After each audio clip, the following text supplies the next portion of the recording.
সে বহুত কষ্ট কৰে পাস কৰেছে, আমিও আনন্দিত হয়েছি। তাৰ জেতা হয়ে আমি আনন্দ হয়েছি। আজি গোলাবন্দী বিলৰ 7 নম্বৰ ৱাৰ্ডৰ হেৰি এমৰাজুল যে মেম্বাৰৰ পাত্ৰী আনন্দিত হৈছে, গাঁৱৰ মানুহ সব আনন্দিত হৈছে। টিউচনৰ লৈ দিব পৰা নাই, মই দুখীয়া হোৱাৰ কাৰণে এটা টিউচনৰ লৈ দিব পৰা নাই, সেইকাৰণে পঢ়া খৰচও মই দিব পৰা নাই।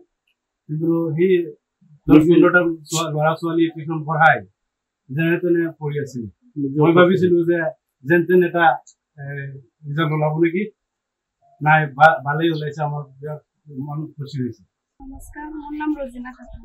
কোনখন স্কুলৰ পৰা পাছ কৰিছা? মইৰাবাৰী মহাবিদ্যালয়ৰ পৰা। কিমান নম্বৰ পাইছা?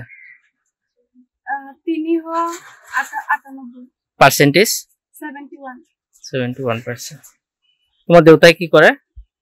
ফৰেক মাল বিক্ৰী কৰে, বস্তিত গৈ ফৰেক মাল বিক্ৰী কৰে। আপোনাৰ ছোৱালী হয়? কি নাম আপোনাৰ? মোৰ নাম মোহাম্মদ সাইদুল ইসলাম। মোহাম্মদ সাইদুল ইসলাম। তাইক কিবা টিউচন ৰাখাইছিলে বা হেনেকুৱা প্ৰাইভেট স্কুলত পঢ়াইছিলেন? টিউচন এটাও ৰাখি দিব পৰা নাই, মই মোৰ পইচা নাই, সেইকাৰণে টিউচন ৰাখি দিব পৰা নাই। আৰু উল্টা সি 10-12টা ল'ৰা ছোৱালী টিউচন পঢ়ায়। আমি এই গোলাবন্দী বিলৰ 7 নম্বৰ ৱাৰ্ডৰ মই ডিভিজন ছেক্ৰেটাৰী হোৱাৰ পৰা আমি অতি আনন্দিত হৈছোঁ। অতি দুখীয়া ঘৰৰ পৰা 71% লৈ পাছ কৰিছে। আমাৰ ৰাইজেও অতি আনন্দিত হৈছে। তাৰ বাপেক একেবাৰে দুখীয়া ঘৰৰ, দুখীয়া মানুহ, বেন গাড়ী চলায়, বেন গাড়ীত গাঁৱে গাঁৱে ফৰেক মাল বিক্ৰী কৰে। সেই পৰীক্ষাত সিহঁতৰ পৰিয়ালৰ মানুহেও আনন্দিত হৈছে। আমাৰ গাঁৱৰ মানুহ এই পৰীক্ষাৰ ৰিজাল্ট লৈ আমি আনন্দিত হৈছোঁ। সে বহুত কষ্ট করে পাস করেছে, আমিও আনন্দিত হয়েছি। তার জেতা হয়ে আমি আনন্দ হয়েছি। আজি গোলাবন্দী বিলৰ 7 নম্বৰ ৱাৰ্ডৰ হেৰি এমৰাজুল যে মেম্বাৰৰ পাত্ৰী আনন্দিত হৈছে, গাঁৱৰ মানুহ সব আনন্দিত হৈছে। টিউচনৰ লৈ দিব পৰা নাই, মই দুখীয়া হোৱাৰ কাৰণে এটা টিউচনৰ লৈ দিব পৰা নাই, সেইকাৰণে পঢ়া খৰচও মই দিব পৰা নাই।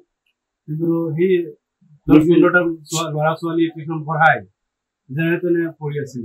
মই ভাবিছিলো যে যেন তেন এটা ৰিজাল্ট ওলাব নেকি, নাই ভালেই ওলাইছে, আমাৰ মন খুশি হয়েছে। নমস্কাৰ, মোৰ নাম ৰজিনা খাতুন। কোনখন স্কুলৰ পৰা পাছ কৰিছা? মইৰাবাৰী মহাবিদ্যালয়ৰ পৰা। কিমান নম্বৰ পাইছা? 398 পাৰ্চেন্টেজ 71%। তোমাৰ দেউতাই কি কৰে? ফৰেক মাল বিক্ৰী কৰে, বস্তিত। যিকোনো খবৰৰ বাবে যোগাযোগ কৰক 7099017330 লগতে 7099017110 নম্বৰত।